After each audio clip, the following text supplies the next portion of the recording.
तो ईरान और यूएई में संग्राम, अमेरिका का करारा जवाब। और इसी जवाब को लेकर कैप्टन श्याम सर आपसे सवाल करूं उससे पहले, यूएई ने आधी रात ड्रोन से ईरान पर जिस तरीके से हमले किए, यूएई ने ईरान के कई शहरों और सैन्य ठिकानों पर हमला किया। यूएई के इन्हीं हमलों के बाद ईरान में एयर डिफेंस भी एक्टिव है और ईरान ने हॉर्मुज में अमेरिकी विध्वंसक जहाजों पर हमलों को अंजाम दिया है। जी हां, ईरान ने USS Truxtun, USS Rafael, Peralta, USS Mason को टारगेट किया। ईरान ने बैलिस्टिक मिसाइलों और एंटी शिप मिसाइलों के साथ साथ ड्रोन्स का भी इस्तेमाल किया है ताजा हमले को अंजाम देने में।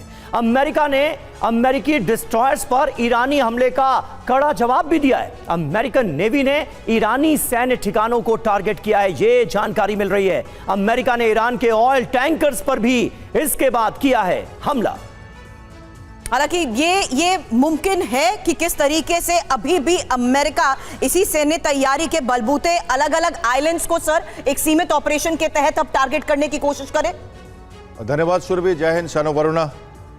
शिकारी जाल फेंकता जा रहा है, शिकार उसमें लगातार फंसता जा रहा है। मैं इसलिए कह रहा हूं कि एडमिरल ब्रैड कूपर जो सेंट्रल कमांड के चीफ है, उनको याद किया जाएगा अपनी चालबाजी के लिए, जो अगस्त से वहां बैठे हैं। और ये मरीन स्पेशल फोर्स के स्पेशलिस्ट हैं और नेवल वॉरफेयर में 1 साल से वहां के नेवल कमांडर थे।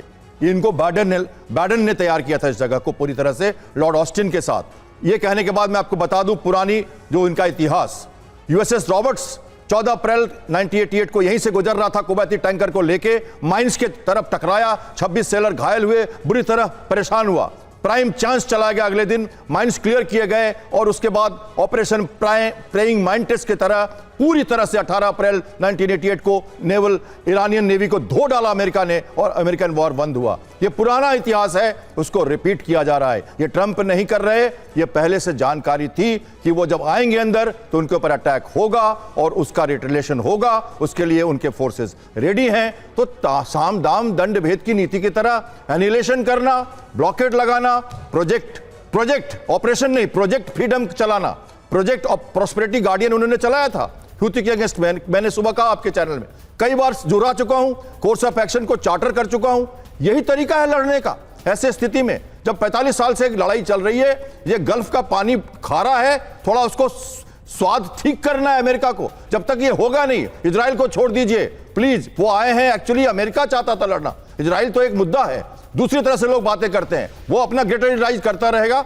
अमेरिका को गल्फ को गिफ्ट करना है। और किसको गिफ्ट करना है? यूएई को। स्वर्णिम युग की शुरुआत, फंक्शनल कंट्रोल जब तक यूएई नहीं लेगा। सऊदी अरेबिया का भी हिस्सा है, पर आज अरेबिया कह रहा है कि वो मिलिट्री एक्शन के लिए तैयार नहीं है।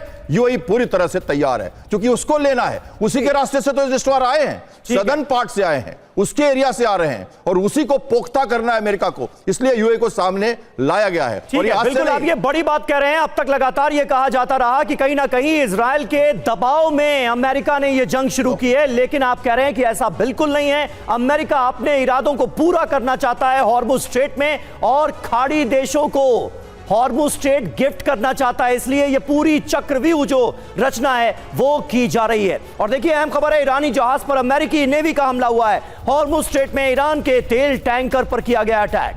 अमेरिकन डिस्ट्रॉयर्स पर ईरानी हमले का जवाब दिया गया है। अमेरिकी नेवी ने ईरानी सैन्य ठिकानों को ताजा हमले में किया टारगेट।